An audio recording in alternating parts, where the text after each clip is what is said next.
might say, why is it that African leaders haven't done anything about this deplorable situation? Well, let me tell you, my brother and sister, they have tried. Documented to this day, 22 coups where leaders were assassinated. France had something to do with it. The first 7, when they decided they were pulling out of the CFA and that they were going to print their own money, they were assassinated. Every time an African leader has tried to do what's best for their country, they were assassinated. Majority of them aided by France. It's a known fact. And then others, they were just mercenaries who felt that when there was a natural resource discovered in one country, they wanted to create a coup. So while the country is thrown into a civil war, they're siphoning the natural resource.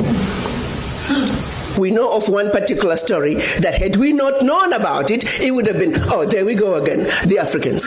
In about 25 years ago, a group of young, rich white kids were having fun in Cape Town. They found out that there was oil in Equatorial Guinea that just been discovered, and they wanted it.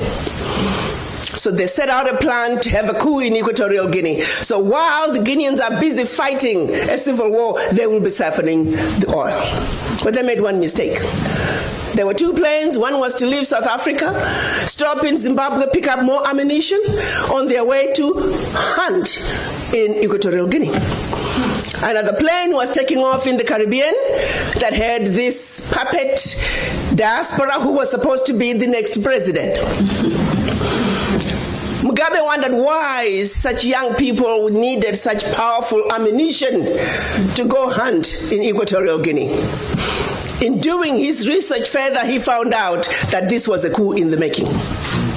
He allowed them to land in Zimbabwe.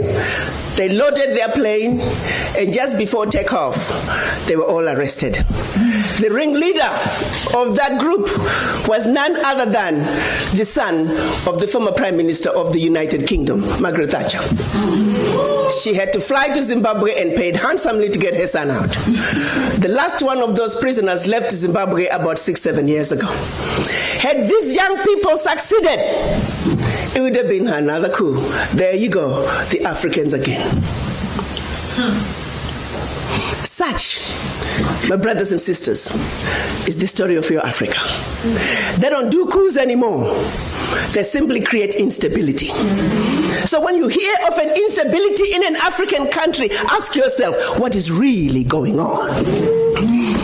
Because what they are telling you is really going on is just a shiny object. The real issue is over here. And you need to stop before you start being used as an instrument of your own self-destruction.